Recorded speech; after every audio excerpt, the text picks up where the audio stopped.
Hey everyone, what's up? This is Dr. Charlie PT. Hope you are well wherever you are. Appreciate you checking out this channel. In this video, I'm going to share with you everything you need to know about should you be sitting on one of these exercise balls or should you not? For those of you who don't know me, I help people all around the world with unresolved back, butt, and sciatica problems. And sitting on a yoga ball is something that I commonly see people do because they've been led to believe that it's going to reduce their back pain. They've been told that it can improve their posture and therefore reduce their pain. They've also been told that it can increase their core strength and all these different things. But is it actually true? Is it not? What does the science say? What does my experience tell me? Right? Because you've got lots of options. You can sit on a yoga ball. You can sit on a regular chair, a stool, an office chair. What should you do? And how can you figure out what is best for you? So that's what we're going to dive into in this video. Before we do, if you are here, if you have some type of back, butt, or sciatica problem, you're wondering what the most likely source of your pain is. Could it be a disc problem? Could it be stenosis? Could it be neither? Could it be an SI joint problem, piriformis syndrome? There's lots of different causes. What I want you to do is I want you to check out a DIY diagnostic guide. I'll link it above, where it basically lays out my entire diagnostic algorithm so you can get to the most likely source of your symptoms. All right, so let's dive into the video. All right, so is sitting on an exercise or a yoga ball good for back, butt, and or sciatica pain, or is it not? So if you just do a quick Google search for yoga ball, balance ball, exercise ball, you'll get all kinds of stuff. You can see here on Amazon, right? This is an ergo ball chair. That's what it pulls up. So ergonomic ball chair. You'll also see there's different websites with all kinds of different claims about what they do, so on and so forth. Okay, so real quick, let's talk about some of these claims. All right, so first things first, you can see here, this guy just in this exaggerated for marketing purposes, right? Like really C shape. I mean, people do sit like that, but it looks a little extreme to me. Helps engage the core, right? If you sit on one of these, align the spine, improve posture, whatever that means, right? If we look a little closer here in the about this item section, right? Helps alleviate the stress and pains that come from sitting for extended periods of time. Helps boost energy levels. If you go to one of these secondary websites, get rid of that crummy old office chair and sit your butt on something that will benefit you. Let's face it, many of us are stuck sitting on old chairs all day, and this does nothing for our core or our tush. Good copywriter. No more slouching or hunching. This ergonomic ball can help you strengthen your core and your stability while you work, right? All right, but just wait, right? All right, so the claims are basically it's going to improve your posture, it's going to strengthen your core, it's going to boost your energy, and it's going to do it while you work. All right. And also that it can reduce back, butt, and sciatica pains, lots of different aches and pains, all right, that come from supposed sitting. So is this true? Is this not true? Basically, what I want to do is I want to highlight the fact that these claims are based off of three big beliefs. I say big beliefs because they're just running rampant in the world, even though they may or may not be supported or as supported as you think. So first things first, they say, hey, poor posture. Well, the ball is going to help you improve your posture. So therefore, the belief, or that these folks have at least, and most of the world has, is that poor posture is going to result in more back pain. We're going to break each of these down in a moment, by the way. All right. Also, that, hey, this ball is going to help you improve your core stability. And why do we care about that? Because if you're not as strong in your core, well, then chances are you're going to have more back pain. Another thing about this exercise ball is that it keeps you moving. It keeps you mobile, right? It's very dynamic, sort of an active sitting role versus when we were just static, just plumped in that old crummy office chair, right? And so therefore, it's based off a belief that static sitting is bad for you and your back, your spine, your body, all right? But again, are these things really true? So I want to help highlight what the science says, what the research and or the evidence suggests about sitting on a yoga ball. If you care to know why, I generally care to know why somebody's recommending something versus just accepting something to be the truth or not. But obviously, if you don't, then you can click off this video. And then I'm going to share my experience because for those of you who do not know me, I'm a PT. I'm my orthopedic board specialty, and I only help people, work with people all around the world with back, butt, and sciatica problems. That's all I do. And so I've treated thousands of people with these issues. And so I have a few things that I've seen. All right. And I can share that with you. So let's talk about this first belief. All right. This belief that poor posture results in an increase in back pain. And to do this, I want to highlight the evidence. This way, you don't think I'm just sharing sort of my anecdotal experience, although I think there's value to that. And I think that this sort of a somewhat recent article within the past, I guess, 3 years, 4 years, something like that in 2009, by some big hitters Peter O'Sullivan. You can look him up on YouTube. He's got some great stuff as it relates to sitting and posture and core strength and things like that. Really highlights this idea of what we know to be true about posture and the correlation to back pain or not. So let's read this. Posture is a frequent topic of discussion for patients and clinicians and media and society, right? A common belief is that spinal pain is caused by sitting, standing, or bending incorrectly, right? Despite the absence of strong evidence to support these common beliefs, a large posture industry has flourished. People selling things like this posture ball or these ergonomic chairs or whatever, with many interventions and products, this being one of them, claiming to correct posture and prevent pain, just like this one is. Unfortunately, many healthcare professionals provide advice in line with this non-evidence-based perspective, right? Meaning it's just not supported by the evidence. Essentially, what we've seen is that there is no correlation between posture and back pain, all right? We do not see that, kind of moving your spine a certain way reduces pain. We do not see that slouching is, badder or worse or not as good for people who, have back pain, or that sitting like that in that old crummy office chair is more likely to lead to an increase in pain, all right? So we've just seen no correlation, again, between having a certain posture and being able to actually link the fact that it's going to reduce any episode of current back pain that you might be experiencing and or prevent it in the future. So there is no such thing as a good posture. So, right, if these balls are touting the idea of, hey, we can improve your posture, well, if you're trying to improve something, then it sort of automatically assumes that, well, there was something wrong with it to begin with, but we don't have evidence to support that. And even if we were to improve it, right, even if poor posture existed and did cause some type of problem within the spine or the body, right, we found that almost everybody has something wrong with their spine. And so there's little to no correlation between tissue problems or issues in the tissue and the pain that people experience, all right? And so this is kind of a classic study in 2015 in the, I believe it was New England Journal of Medicine, maybe it's British Journal of Medicine. And image findings of spinal degeneration and lots of other stuff are present in high proportions of people who have no pain and generally increase with age. Many image-based degenerative features, as well as other problems, are likely a part of normal aging and unassociated with pain. Right? So we say, hey, poor posture, right? It does this, it increases the pressure on the discs and things like this. We have all these studies, right? Well, maybe, but there are lots of people with disc problems who have no pain. So is that an issue to begin with, right? And so I just highlighted this table, if you will, from it, from that study. And you can see 20 years old, all the way up to 80 years old. Yes, the numbers get higher, 37 to 96% as far as just disc degeneration.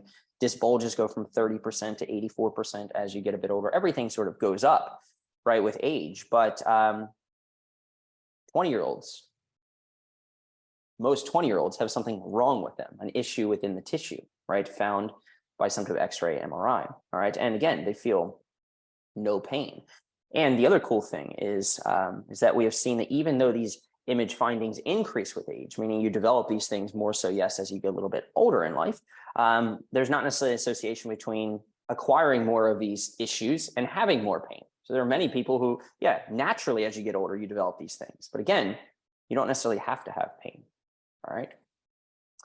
Really neat study, all right?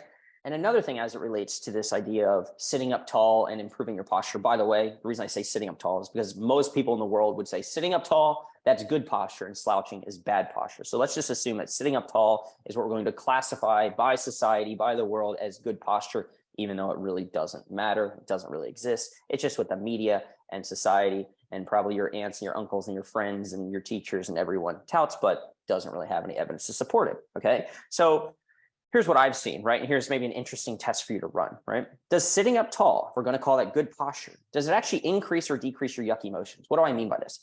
People with back pain, people with shoulder pain, people in pain, they have motions generally that can reproduce their pain. Not always, but a lot of times. And some of the most common yucky motions are what I call a leg raise. You can do this in many different positions, but you can just do it seated as you're watching this video, and a figure four. So if you have piriformis syndrome, for example, sciatica, this figure four motion is generally pretty yucky on your painful leg. And then also it's very common that sitting and kind of kicking your leg out or raising your leg up like I show here, is yucky as well. So we'll call this a yucky leg raise and a yucky figure 4. So what I want you to do is I just want you to try doing this motion completely relaxed. All right, so slouch back in the chair. Just let yourself chill and straighten your leg. How does that feel? Just get an idea of it. All right. Now what I want you to do is I want you to sit up tall, have good posture. All right, sit up tall. And now try to straighten your leg. Does it feel more yucky, more stiff, more difficult, or does it feel easier if you're slouched or you're sitting up tall? And what most people will find, maybe you didn't, and that's okay, but what most people find is that when they sit up tall and they try to kick their leg out, it becomes way harder. There's more stiffness in the back of the leg. There's more tension in the back of the leg. You feel like you're just fighting what the body wants to do. In fact, you have to force yourself to sit up tall, most people, unless you're really flexible, to straighten the leg. All right. So as you kick the leg, your body will want to kind of dump backwards into a slouch. And so the question I'm just trying to bring up to you, and I'm not saying it's good or bad or right or wrong, but just something maybe to get your wheels thinking or turning, right? Is like, do I really want to be sitting up tall? Or does that make the motions that are a little bit hard to do, stiff, painful, uncomfortable already? Does it make them more difficult to do? And do I want to do something that makes them easier to do, makes them feel more yummy? Or do I want to do something that makes them feel more yucky, more painful, more problematic, right? And so if you slouched and you felt that that leg raise was easier, then wouldn't you want to do more of that? Something to think about, right?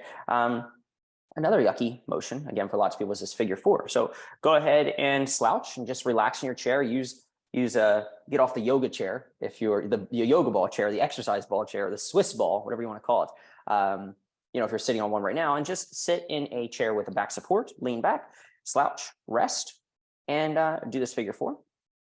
And then what I want you to do is I want you to sit on the edge of your chair, no back support. Because again, these yoga ball chairs, they do have back support, some of them, very small one in the back, but most of them don't. You're actually sitting kind of on the edge of the ball, unsupported sitting. And now go ahead and do it. Do it sitting up tall and try to do that figure 4. How does that feel? Does it feel easier, less restrictive, or does it feel more restrictive? Does it feel more difficult? And do you want to do something that makes it feel more difficult, or do you want to do something that feels more easy? Your call. Do you want to follow the path of more resistance or less resistance? For people in pain, most people, I would say, is you follow the path of least resistance, right? We want to do something that feels easier, more natural, more relaxed. All right. So something to consider. I found in my experience that sitting up tall, as you'll see here in a minute, requires a lot of effort for people, especially over time throughout the day. And it can actually make a lot of the common yucky motions, or motions that people experience pain, if you have back, butt, or sciatica issues, actually more difficult, more yucky versus yummy or easier. All right. That being said, the most perfect posture, in my experience, and I think the evidence would also agree with this, is one that is variable, comfortable, and easy. Doesn't require much muscular effort, which means having a back support or back rest and being able to use that and not feeling guilty about it because the world tells you shouldn't, you should sit up tall. One that is comfortable. Heck, if working like this on a hammock is comfortable throughout the day and you have some of a back thing, then go do that. As long as it feels safe and it feels comfortable or yummy, it feels good to you, then absolutely go do that. But does it feel more comfortable to chill in a chair? Or does it feel more comfortable to sit up on the edge of a yoga ball or somewhere else, right?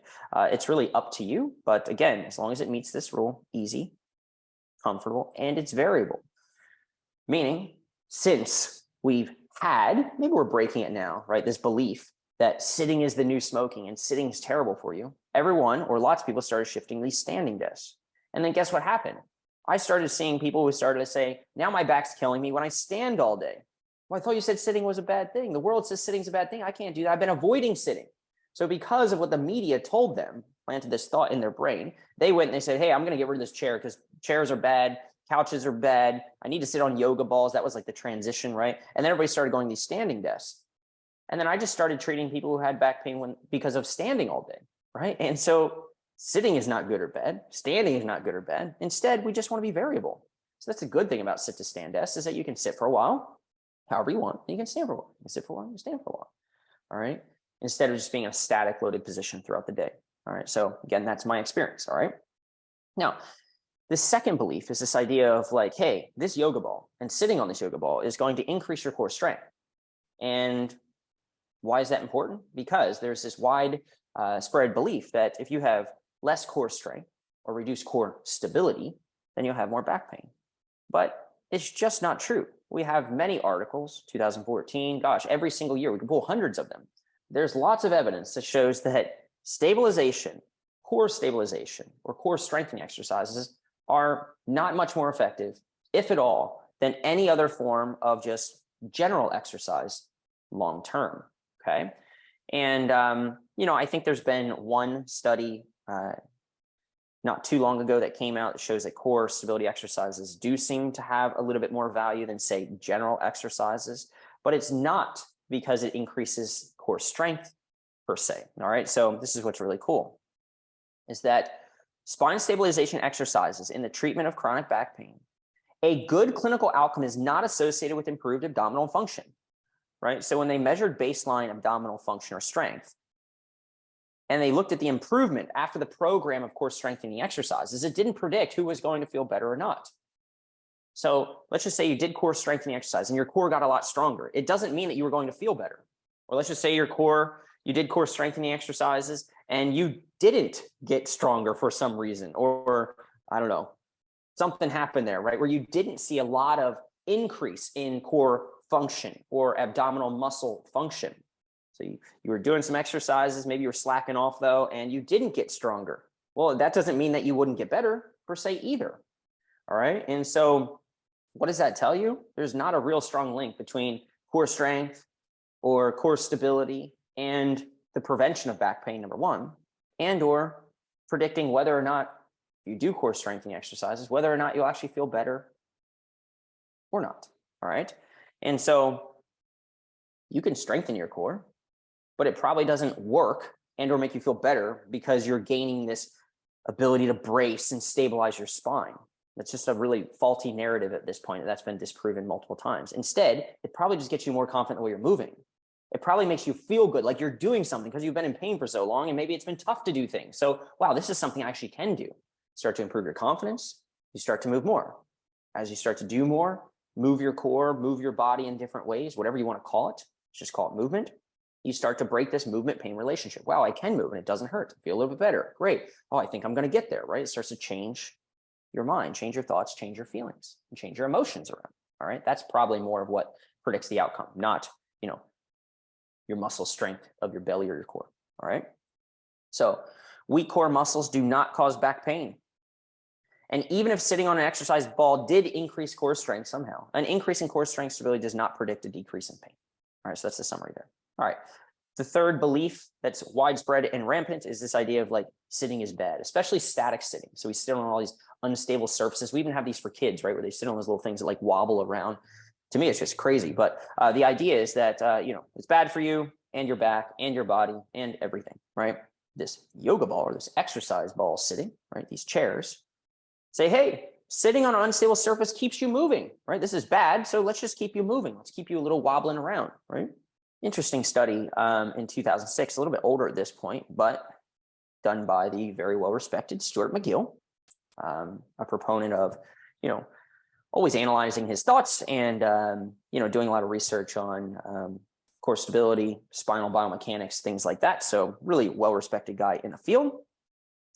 Basically, they looked at sitting on a chair or an exercise ball, and they found all kinds of different things, right? Which is really cool. First things first, they found no difference in spinal posture sitting on an unstable surface versus a stable sitting surface. So, for example, you could sit on a stool, right? Like a wooden stool versus a yoga ball. And it's not like you choose to sit in a different posture per se. You might initially, but you default to a normal kind of, preferred posture.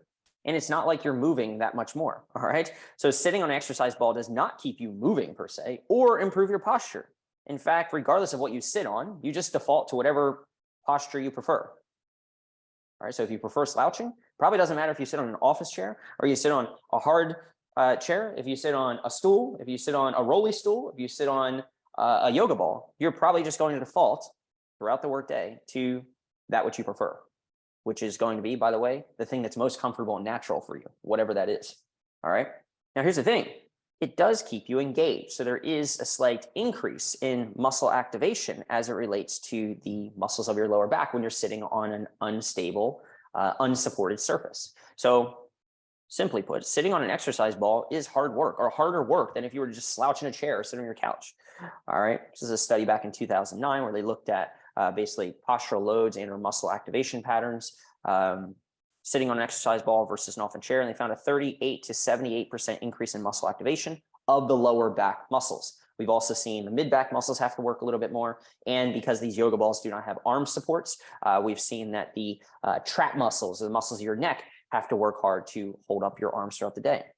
And in the introduction, they mentioned, I think it makes sense, it's static muscle loading. All right. So basically just holding positions throughout the day as you're working, because you're really not moving that much, especially if you're sitting, right?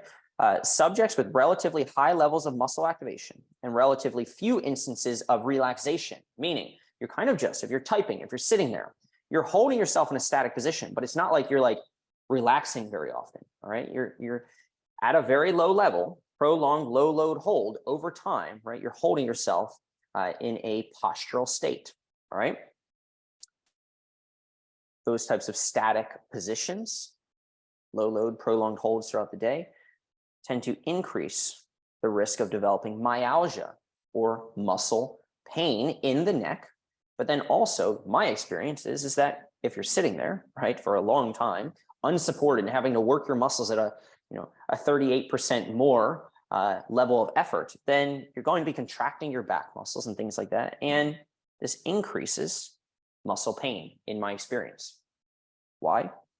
The harder you work, the more effort from your muscles, the more contraction is required to hold yourself or posture yourself in that position, which creates more tension, less blood supply. And what is carried within the blood? Well, oxygen and nutrients to do what you need to do throughout the day, which is work. Continue to contract those muscles, which results in a squeezing effect and increased pain, right? So if you picture your muscles, your body tissues, like a wet towel, all right, a wet sopping towel. Well, if you are constantly contracting these things by sitting unsupported, and essentially what you're doing is you're wringing out the towel. And instead of being water, well, it'll be blood in this case, right? You're constricting the blood supply. You constrict the blood supply, you have less oxygen and nutrients, again, as you're trying to contract those things and do the work that you need. And, well, results in myalgia, muscle pain, and or just pain in general. That's my experience, all right? And that's also what the evidence suggests, all right? Here's another interesting thing, all right? Sitting on a yoga ball actually increases soft tissue compression, right? So lots of people with back butt sciatica problems, specifically butt pain, piriformis syndrome, SI joint problems, hamstring issues, sciatic nerve issues, they carry around cushions with them. I have a woman in the program right now who has to carry a cushion around with her because they're sitting on any type of hard surface, or certain surfaces might bother her. And so lots of people think like, oh, I'll sit on a yoga ball because it's like softer, right? It's more squishy. Well, yes, but actually there's greater surface contact area. So it actually increases the compression. You might be better to sit on the hard stool. So let me explain why using evidence. So again, in that 2006 study done by McGill and other authors, they compared the contact surface area, the compression, if you will, of sitting on one of these versus a hard wooden stool, right? Now, you might be looking at this thing like, oh, heck no. You might be looking at this and be like, oh, nice and squishy, right? But here's what they found. So they take a like a pressure mat and they look at the contact pressure. This is sort of what highlights, all right? So this is basically, the pressure of your soft tissue on that ball, on that pressure mat, right? And here's what it senses. So you can see that the pressure is more widely distributed, which you might think is a good thing. Here's your maybe one butt cheek, here would be the other butt cheek, right? And if you sit on a wooden stool, well, pretty much your sit bones are the only things contacting it. All right. Now, the interesting thing is that your nerve comes from your back. Right? So if we had bones in your back, and you're sitting on your pelvis, right? And those sit bones are right there. All right. The nerve comes down and goes outside of that. All right. So probably like out here. And so if you're sitting on your sit bones, you're not sitting on your nerve, for example. You're not sitting on many muscles. You're sitting on a bony area. Right? But if you've got all this spread out contact pressure, then you're squishing lots of different things. And this is why almost every research paper that I could find up to date, except for like one case study of 2 people, noted more discomfort when sitting on a yoga ball. All right, so people report more discomfort when sitting on a yoga ball than they do, say, a regular office chair. All right, potentially because there's more contact area, therefore there's more pressure, if you will, even though it's a little bit more evenly distributed. Again, compression also reduces blood supply, just like contraction does. All right, so these are all different ways to compress the tissue that might be irritated in the back, in the butt, the sciatic nerve, etc. All right, so do we want more contact pressure area, or do we want to be raised up off of the soft tissues in our body? Wooden chair seems to do that a bit better. All right, that's not to say, again, that if you sit on one of these and it feels better, if you prefer a cushion, that you shouldn't use it. Absolutely, it's totally fine, but just something to think about when you look at the evidence. All right, again, we've seen that sitting on yoga ball or sitting on one of these exercise chairs actually results in more pain. All right, so again, claims of improving posture, well, it doesn't really do that, number one, and number two, we know that there's no posture pain link. Hopefully you've learned that so far. Strengthening the core doesn't really strengthen the core, number one, but number two, even if it did strengthen the core, just because you strengthen your core doesn't mean you're going to have less back pain, either preventatively and or if you're having it right now, doesn't mean that you're going to feel better or worse. Last little thing they said that I thought was really interesting, and I just looked into it out of interest and curiosity, is that it boosts energy, and it does so while you work. So two more things I just want to note here. And again, that it reduces all this stuff. So we looked at some studies, and well, I looked at some studies, I did some research, and I actually found that it burns more energy. It doesn't boost energy. It doesn't even conserve the energy and just keep it where it's at. It actually burns more energy. It's more, it takes more effort, makes sense, right, to sit on yoga ball than not on yoga ball, to sit unsupported versus supported. And so you actually burn more energy. If we consider calories, that's what this study here in a second looked at, actually burns slightly more calories sitting unsupported than if you were to just sit and chill in your office chair. So does it really boost energy? I don't know. If you ask me, technically, it burns energy. All right, when you look at the caloric expenditure, you burn like 4 calories greater. All right, now I don't know if this was, I'd have to go back. I don't know if this was per hour and or per day. I think it was actually per hour. But the point is, it's not much more. All right, but then like go back to the intent. Are you at work to burn calories, or are you at work to work? I would say when I'm at work, I'm working. When I'm not at work, the goal is not to be working, right? If I'm working out, I want to be working out, right? And so like to try to mix these two things, it's like, oh, you could knock out 2 birds with 1 stone. It's like, you could, but why wouldn't you just like go work out and then like just chill while you're working? Do you want to be like trying to multitask? I don't know. All right. Either way, doesn't boost energy, actually burns energy. All right. This is a really good just summary article. Y'all can type this in, check it out if you want, but I want to say Callahan, that's my guess, as well as Gregory. These two, I believe, are colleagues of, or were colleagues of Stuart McGill at the University of Waterloo. Again, I'd have to check that reference, but I believe so. Here's kind of what they said. Stability balls do not provide any inherent benefits in the absence of other physical training and workstation interventions, right? So just sitting on a yoga ball in and of itself probably isn't going to do anything, right? You're going to need to consider like, how is your workstation set up? All right. So like where your stuff is positioned, where you're constantly reaching, just your work environment in general. All right. So in isolation doesn't really do much. The ball does not actually provoke any improved posture. There's no differences found in lumbar spine posture. All right. Individuals complain of more discomfort, just found that, when sitting on a stability ball. And the use of ball or a chair may increase the risk of developing low back discomfort and actually increase the risk of sustaining injury. There's actually been lots of injuries from people sitting on these things. They're not paying attention. They turn, whatever, they get a little dizzy. I don't know. They fall off, hit their head. Okay. So just be careful with that. I would also add, right, that you've got this increase, this component of increased compression on the soft tissue, back, butt, all these areas which get sensitized if you have, back pain and or back problems and or problems in the butt or pelvis. All right. So is it a good thing? I would argue not. I'd rather shift compression to the bony portions of the body as seen maybe in that harder stool. Again, intent. It's like, are you at work to work out? Or are you at work to work? I would just say there's some like, maybe not malintent, but just like, it's a little bit funky to me. All right. If you want to work out while you work and you can do it, great. But probably yoga ball is not going to do a whole lot for you. All right. And another thing that folks haven't mentioned is this idea of like a really fear-based and faulty narrative and or story why you should sit on yoga ball, right? So the marketing message is like, improve your spinal alignment, improve your posture, strengthen your core, right? And so every time you use one of these things, or the very fact that you maybe have one or have considered one, is probably because of some fear and or some worry of missing out, or, oh, maybe I should do that, or maybe that will help me. And if you're in pain, you might be desperate for relief. And unfortunately, marketing messages like the one you saw above might pull you in. And this is why so many people that I work with have like a whole closet of like different balls, multiple different foam rollers, multiple massage guns, 10 different wedges and pillows and things like that. I'm not saying those things can't help, but most of it is just based off this fear-based, marketing, if you will, that exists in La La Land and in theory. But if you ask me, is actually false advertising. So that's not for me to decide, but I would say it's definitely false advertising. I'm not sure how people don't get in trouble for that. All right. So it fuels a faulty narrative. We also know that fear fuels pain, right? And so that's the last thing that we want to do. In fact, we want to let you know, and hopefully you've learned this by this video, sit however you want, as long as it's comfy, as long as it feels easy, as long as it feels safe, right? And as long as it's variable, meaning the best posture is the next posture was a quote that somebody said, I forget who it was, but I would agree with that. Keep moving, stay as active as you can.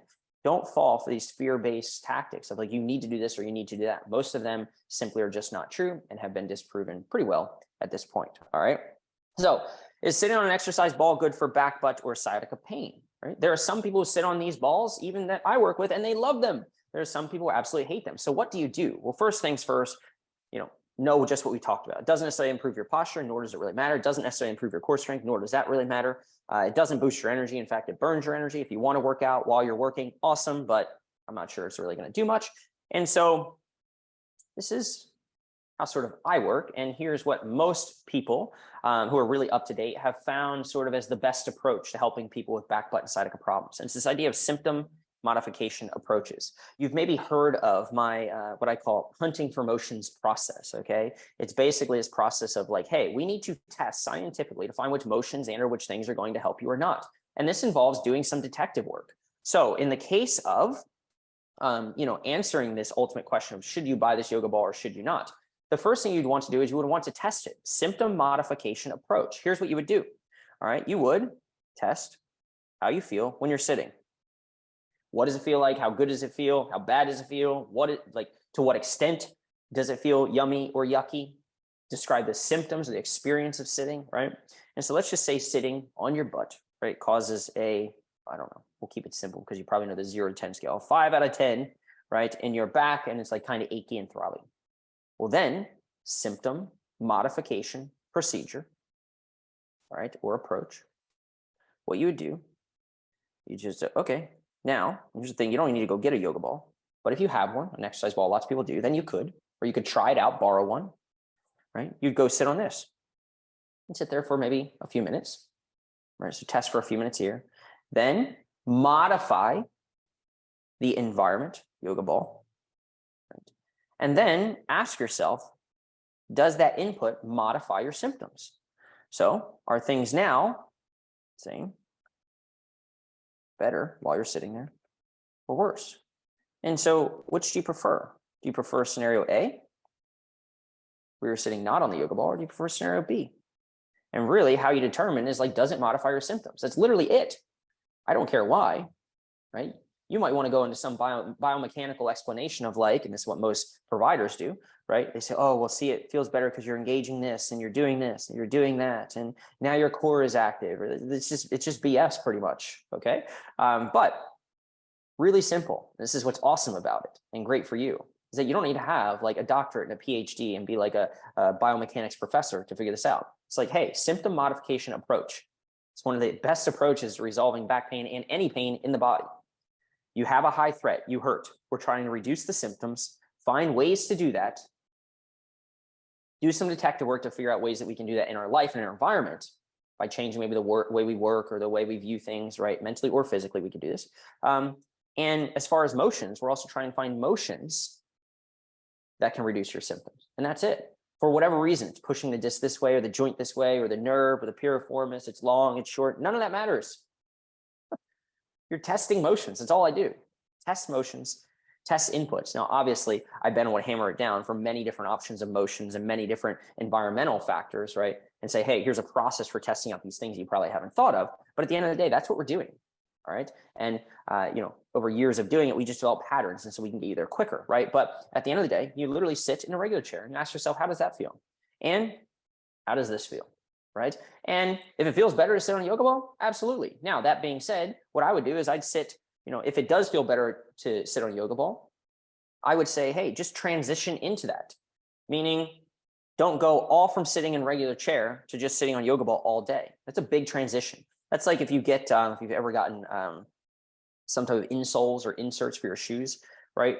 Most people don't just say, hey, like go from wearing your normal shoes to like now wear these insoles in your shoes all day. Like boom, like cold turkey, start doing it. It's just like a big shift for lots of people. I'm not saying you can't try it, but what I would do is I'd say, hey, instead of sitting in a regular chair all day, sit for a while and then maybe do 10, 15 minutes, right? And then go back and sit there, right? And then just, again, most comfortable or the most perfect posture is one that is variable, going back and forth, change between sitting to standing, different surfaces, whatever, comfortable and easy. So follow comfort throughout the day. Like you're going down a river, right? If you're going down, you're like, hey, I just want to sit on a yoga ball. Great. Yoga ball is getting uncomfy. Okay, cool. Right? It doesn't matter. You follow comfort, you follow what feels easy, and you make it variable. All right. So look, that's all I got. All right. Hopefully that was useful. Hopefully we're able to tie in some of the evidence if you care about why you should or should not sit on a yoga ball, right? Hopefully you got some interesting insights as to why maybe sitting on a yoga ball is making you feel worse. Can't tell you how many times people sit on yoga balls and I'm like, hey, why are you doing that? And they're like, well, because I was told I should, or because I saw it and, that's what they said was good for my back. It's not enough as a consumer, unfortunately nowadays, because there's so many mass marketing messages to just accept that which somebody tells you to be true. Right. And so the intent of this video is to help you think critically as well as scientifically about should you sit on an exercise ball? Should you not sit on an exercise ball? And how do you work through all of the rigmarole? I don't know how to say that. All right. How do you work through all of these marketing messages and everything is thrown out to you, right, to become an informed consumer and know exactly what you should do or you shouldn't do and what's best for you. So let me know your thoughts below in the comments. Was this helpful or was this not? And be sure to hit the subscribe button for more like videos. Thanks so much, everyone. Chat soon.